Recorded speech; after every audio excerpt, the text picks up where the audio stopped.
चारों तरफ शांति होती है, दुनिया सो जाती है। लेकिन एक इंसान होता है जो बिस्तर पर लेटा होता है, आंखें बंद होती हैं, पर उसका दिमाग रुकता ही नहीं। कभी अतीत की बातें, कभी भविष्य की चिंता, कभी किसी की कही हुई बात, और देखते ही देखते पूरी रात गुजर जाती है। अगर तुम्हारे साथ भी ऐसा होता है तो आज जो तुम सुनने जा रहे हो वो तुम्हारी रातें बदल सकता है। ओवर थिंकिंग क्या है? ओवर थिंकिंग का मतलब है जरूरत से ज्यादा सोचना, एक ही बात को बार बार सोचना, उसे अपने मन में घुमाते रहना। लेकिन क्या इससे कोई समस्या हल होती है? नहीं, बल्कि समस्या और बड़ी लगने लगती है। रात में ही क्यों बढ़ता है ओवर थिंकिंग? क्योंकि दिन में तुम व्यस्त रहते हो, काम में, लोगों में, मोबाइल में। लेकिन रात को जब तुम अकेले होते हो तो तुम्हारा मन खुलकर बोलना शुरू कर देता है, और जो बातें तुम दिन भर दबाते हो वो रात को बाहर आने लगती हैं। पहला सत्य, हर सोच जरूरी नहीं होती।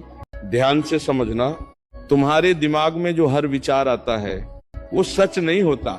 लेकिन तुम क्या करते हो? हर विचार को पकड़ लेते हो और उसे सच मान लेते हो। यहीं से ओवर थिंकिंग शुरू होती है। पहला उपाय, विचारों को देखो, पकड़ो मत।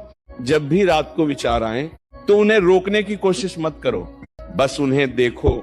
जैसे आसमान में बादल गुजरते हैं वैसे ही विचारों को गुजरने दो। ना उन्हें पकड़ो, ना उनके पीछे भागो। धीरे धीरे मन शांत होने लगेगा। दूसरा उपाय, लिखने की आदत, माइंड अप। सोने से पहले जो भी चल रहा है तुम्हारे मन में उसे एक कागज पर लिख दो, चाहे वो चिंता हो, डर हो या कोई अधूरी बात। जब तुम उसे लिख देते हो तो दिमाग हल्का हो जाता है। तीसरा उपाय, सांस पर ध्यान। जब विचार ज्यादा तेज हो जाए तो अपनी सांस पे ध्यान दो। धीरे धीरे गहरी सांस लो और धीरे धीरे छोड़ो। सिर्फ 5-10 मिनट, तुम्हारा दिमाग शांत होने लगेगा। चौथा उपाय, मोबाइल से दूरी। सोने से पहले मोबाइल चलाना ओवर थिंकिंग को और बढ़ा देता है। सोशल मीडिया, दूसरों की जिंदगी, ये सब तुम्हारे मन में और विचार भर देता है। इसीलिए सोने से कम 30 मिनट पहले मोबाइल से दूरी बना लो। पांचवा उपाय, खुद से सही सवाल पूछो।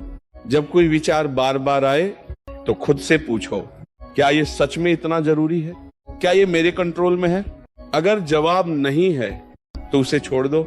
गहरी सच्चाई, तुम ओवर थिंकिंग से इसलिए परेशान हो क्योंकि तुम अपने मन को कंट्रोल करना चाहते हो, लेकिन मन को जबरदस्ती शांत नहीं किया जा सकता।